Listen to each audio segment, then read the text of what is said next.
O reitor da UFMG, Clélio Camponina, e a vice-reitora Roxane de Carvalho Norton manifestaram em nota seu pesar sobre a tragédia que vitimou mais de 200 pessoas neste domingo em Santa Maria, no Rio Grande do Sul. No comunicado, a reitoria compartilha o sentimento de luto e presta solidariedade às famílias das vítimas. Para ler a nota na íntegra, acesse o portal da universidade. Oficinas, peças de teatro, exibições de filmes, shows musicais e até mesmo um baile. A promessa do Festival de Verão UFMG 2013 é trazer muita cultura e diversão durante o período do Carnaval. O Circuito Entrevista de hoje traz os detalhes do evento. Faltam menos de 2 semanas para começar o Carnaval 2013. E quem vai ficar em Belo Horizonte pode participar da 7ª edição do Festival de Verão da UFMG. O tema deste ano é Vadiar é preciso, o resto é improviso. As inscrições para o evento começam hoje. São 12 oficinas e 161 vagas. Para sabermos um pouco mais sobre o festival, nós conversamos agora com a coordenadora geral do evento, Lúcia Castelo Branco. Boa noite, Lúcia. Boa noite. Primeiro, eu queria que você explicasse para a gente assim, o que é o evento do Festival de Verão. Olha, o evento ele começou há 7 anos, a gente já está na 7ª edição. É uma tentativa de um outro projeto, aliás, é um projeto bastante bem sucedido de extensão da universidade, que reúne, diferentemente do Festival de Inverno, reúne todas as áreas do conhecimento da UFMG. Então, as áreas de ciências exatas, de saúde, de literatura, artes, né, humanas, estão todas reunidas ali. Tem sempre disciplinas, oficinas que interceptam essas disciplinas, essas áreas. E nessa 7ª edição, quais são as atrações oferecidas pelo festival? Olha, a gente trabalhou muito em cima de um tema. Eu pedi esse ano, a gente começou já a trabalhar desde março, assim. Eu falei, olha, ano passado nosso tema foi a folia da poesia. Eu queria que esse ano vocês trouxessem uma palavrinha para a gente pensar sobre ela. E um professor, o Marcos Bortolos, que é o nosso coordenador da área de projetos especiais, trouxe essa palavra, improvisação. Então, a gente começou a trabalhar em cima desse tema, a improvisação. Só que a gente começou a pensar, bom, trabalhar em improvisação não pode ser de um jeito não improvisado. Então, a gente trabalhou de um jeito bastante, levando a improvisação quase como um método mesmo, durante as nossas reuniões que começaram semanalmente em agosto desse ano. E as oficinas que vão ser oferecidas, o que elas trazem? Todas elas estão trabalhando com essa questão da improvisação em algum nível. E pensando também que a universidade precisa, de certa maneira, absorver a improvisação, mas tentando orientar a improvisação no sentido de uma precisão também. Por isso que a gente usou esse mote, inspirado, né, nas cantigas dos velhos marinheiros, navegar é preciso, viver não é preciso, que muita gente escuta esse navegar é preciso como navegar é necessário. Também, mas não é só isso, né? Os velhos marinheiros queriam dizer, navegar tem precisão, tem bússola, tem instrumentos de navegação. Viver é que não é tão preciso assim. Então, a vida, ela requer um tanto de improviso. Então, a gente está trabalhando, as oficinas, todas elas estão sendo trabalhadas por essa ideia de improviso. E, professora, como que a pessoa pode participar dessas oficinas? Existe algum pré-requisito? Olha, nós pensamos, claro que existe no sentido assim, tem oficinas que são de 14 né, acima de 14 anos, então isso é um pré-requisito, se a gente for considerar, né? Outras que são oficinas para crianças, também, então é um pré-requisito ser criança. Mas não um pré-requisito assim, conceitual, se é disso que você está falando. Não, a nossa ideia é trazer o máximo da população fora da universidade também para dentro da universidade, nesse sentido, assim, para ver o que a universidade está produzindo e está oferecendo nesse sentido aí, da extensão universitária, que é o trabalho. E esse ano a oficina ela foi para a Praça da Estação. Ano passado ela tinha permanecido no próprio campus da UFMG. As vagas são limitadas. E como que as pessoas podem se inscrever para essas oficinas? Olha, o nosso site, o site da universidade, né, está no ar. Então, elas podem tanto se inscrever pelo site da Fundep, né, que já está recebendo essas inscrições a partir do dia 28, como aqui também no campus, na Praça de Serviços. E caso a pessoa perca essas inscrições, vale a pena ela dar uma passada no festival e dar uma conferida do mesmo jeito? Com certeza, com certeza. Ano passado a gente teve inscrição até a última hora.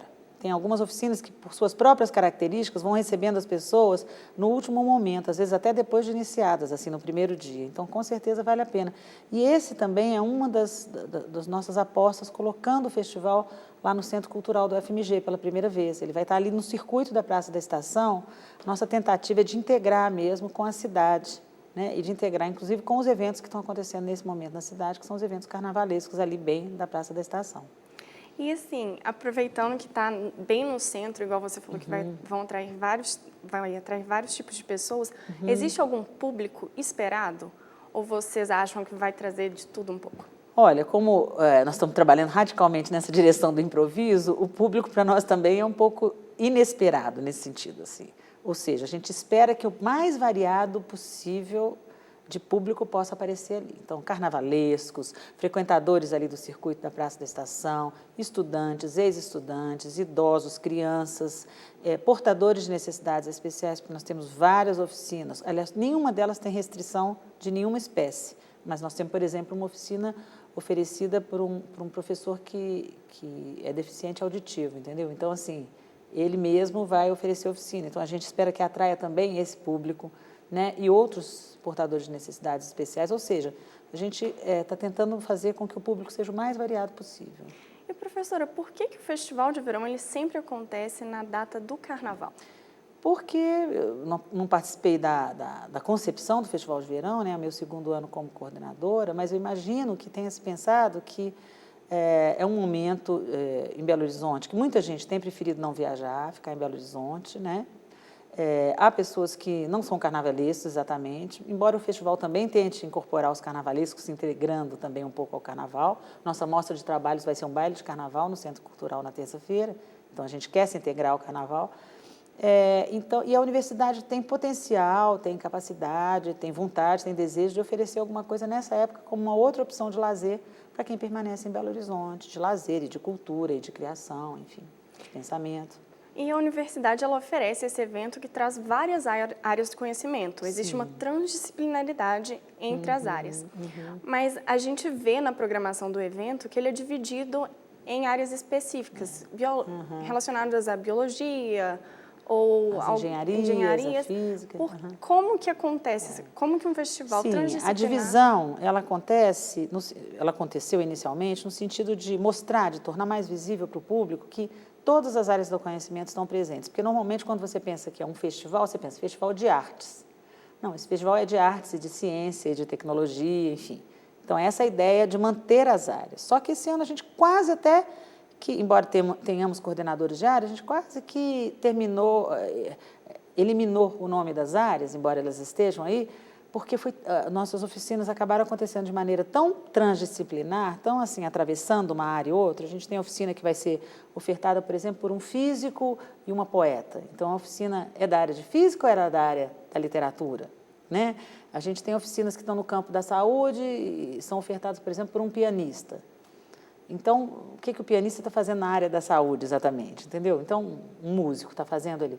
Então, a nossa tentativa é de atravessar mesmo aquilo transdisciplinarmente. E as áreas funcionam ali para dar uma inclinação um pouco mais conceitual para aquilo. Então, aquela oficina está no campo da música, mas ela está dirigida com alguns objetivos que têm a ver, por exemplo, com a saúde. Então, é só nesse sentido. E essa transdisciplinaridade, ela começou no ano passado, se eu não me engano, foi um projeto. A transdisciplinaridade, eu acho que ela está ali, o desejo dela desde o princípio. Ano passado a gente conseguiu, talvez, fazer essa transversalidade um pouco maior através da poesia, pensando que a poesia atravessa os diversos campos do conhecimento. Não necessariamente são os poetas os donos da poesia. A poesia está aí atravessando, né, a ecologia, a física, a matemática, por que não? Então, essa foi a ideia. E esse ano, com a questão do improviso, a gente pensou como é que o improviso vai trabalhar e o resto, porque também estamos trabalhando com essa ideia do resto. A gente já começou a ideia das oficinas fotografando, temos uma fotógrafa que nos acompanha desde o princípio, os restos aqui da UFMG, os restos da medicina, a sucata da engenharia, a sucata da própria DAC, e convidando os professores a pensarem assim, vocês conseguem trabalhar com esse material? Então, essa ideia aí da transdisciplinaridade, ela vem, eu acho que desde o início da fundação do festival, mas agora eu acho que a gente pode dizer que está realizando ela de uma maneira mais radical, talvez.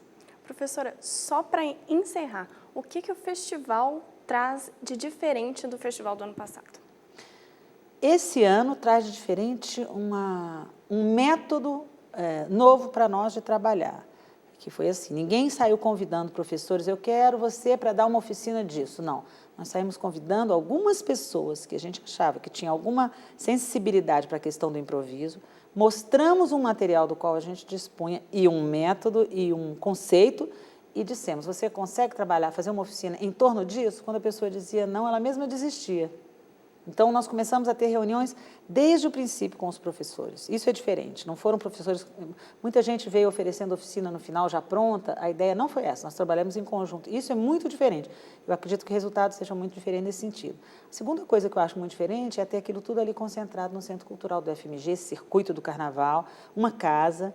Então, as oficinas, nós estamos oferecendo menos oficinas, mas mais transdisciplinares, porque até o espaço nos limita nesse sentido, mas na tentativa de fazer quase que uma residência. A gente deseja que as pessoas que estejam ali, elas possam frequentar a sua oficina e transitar pelas outras. Até porque a gente tem muitas oficinas, algumas oficinas que transitam, oficinas errantes, que vão de um campo a outro, sabe? Elas passeiam pelas outras. A nossa ideia é essa. Isso eu acho que é a diferença fundamental. Muito obrigada, professora. Obrigada a você. Boa noite. O Circuito UFMG Entrevista termina aqui. Obrigada, Isabela. E além de uma cobertura especial, nessa semana o Circuito UFMG vai mostrar tudo sobre as diversas oficinas oferecidas no Festival de Verão. A repórter Jéssica Saliba tem as informações sobre a oficina O Espírito do Lugar, que integra a programação do eixo Ciência da Vida e Saúde. Festival de Verão da UFMG 2013. Durante todo o carnaval, a UFMG oferece várias atividades culturais, artísticas e educativas para quem passa o período da folia aqui em Belo Horizonte. Na programação, nós temos várias oficinas, sendo que uma delas é a O Espírito do Lugar. Eu converso agora com a Lia Kruken, coordenadora dessa oficina. Lia, qual que é a ideia dessa oficina? Essa oficina ela foi alinhada aos propósitos do festival, que era oferecer uma alternativa cultural no período de carnaval. Um outro aspecto que a gente vai trabalhar é a improvisação. Então, a gente vai fazer uma exploração no entorno do Centro Cultural da UFMG, trazendo esses elementos que determinam a cultura de um lugar. E a gente vai construir um mapa vivo, na verdade, essa que é a proposta. E ele vai ser um resultado coletivo que a gente vai apresentar, então, no baile de carnaval na terça-feira. E qual o público-alvo dessa oficina? O público-alvo, a gente espera que venham participantes de todas as áreas, né? São muito bem-vindos. E a gente não tem um público-alvo específico. Na verdade, quanto melhores os olhares de outras áreas, mais interessante para a gente. Então, todos são bem-vindos. E quem vai participar dessa oficina precisa levar alguma coisa? Somente uma máquina fotográfica digital, não precisa ser máquina profissional. A gente vai ter assessoria da Uma Fotografia, da Márcia, que é uma fotógrafa, que vai fazer um treinamento para a gente fazer essas explorações no território. E quem não tiver máquina fotográfica pode ser a máquina do próprio celular. Muito obrigada, Lia. Lembrando que mais informações você confere no site www.ufmg.br/Festival de Verão. Jéssica Saliba para o Circuito UFMG. Lembrando mais uma vez que as inscrições para o Festival de Verão começam hoje pelo site do evento. Uma campanha lançada no final do ano passado pela Anvisa quer recolher medicamentos vencidos nas residências para alertar os usuários sobre os perigos do uso de remédios impróprios para consumo. Veja na reportagem de Décio Diniz. Na casa de Letícia, guardar remédios é um hábito antigo. Nesta caixa, ela e a família guardam todos os medicamentos. Alguns nem são mais utilizados. Então, essa caixa tem aqui, desde eu cresci com essa caixa aqui em casa. Desde que eu me entendo por gente, ela está aqui. Encontra os remédios indicados pelos médicos, que usa e deixa aí. Encontra aqueles que usam mais, nem encontra, porque é de dor de cabeça, de cólica, de estômago, aí não encontra porque cada um pega e coloca na bolsa e consome. E aí são os que acabam mais rápido, que acabam nem vencendo. O acúmulo de remédios dentro de casa muitas vezes acontece porque as pessoas não têm informações sobre como ou onde descartar. Não se deve ter medicamentos excessivos dentro de casa, né, para não precisar descartar. Então tem que ter muito cuidado na aquisição dos medicamentos para botar dentro de casa para evitar esse problema de necessidade de descarte. Bom, mas se existe necessidade de descarte, no Brasil, infelizmente, ainda não há uma lei que possa regir essa situação. Existe uma proposta na qual o laboratório que produziu o medicamento e que eu tenho como excesso deveria recebê-lo de volta, destruí-lo e proceder ao descarte, né? E isso ainda não acontece no país. Para resolver esse problema, a Agência Nacional de Vigilância Sanitária, a Anvisa, lança a campanha Traga de Volta, idealizada para levantar dados sobre o descarte de remédios em todo o Brasil. Essa campanha ela consiste na devolução de medicamentos de uso domiciliar que estejam vencidos ou que não tenham sido utilizados durante um tratamento nos pontos, nas farmácias credenciadas. O objetivo disso é que o setor empresarial dê uma destinação correta a esses resíduos e não mais seja descartado em lixeiras, em vasos sanitários. Enquanto não há regulamentação para o descarte adequado de medicamentos, vale a recomendação. Medicamento não é um bem de consumo para ser perdido. É muito triste, porque tem muita gente necessitando de medicamento. Então, se eu tenho uma farmácia em casa, que eu sei que que o medicamento vai vencer, eu posso procurar uma associação de moradores, eu posso procurar uma associação, uma igreja que faça algum atendimento e oferecer a eles. Eles vão fazer uma avaliação e vão verificar se eles podem repassar esse medicamento. Às vezes o medicamento está com 4, 5 meses de vencimento e alguém pode fazer uso desse medicamento sem perdê-lo. A edição de hoje fica por aqui. Uma boa noite para você.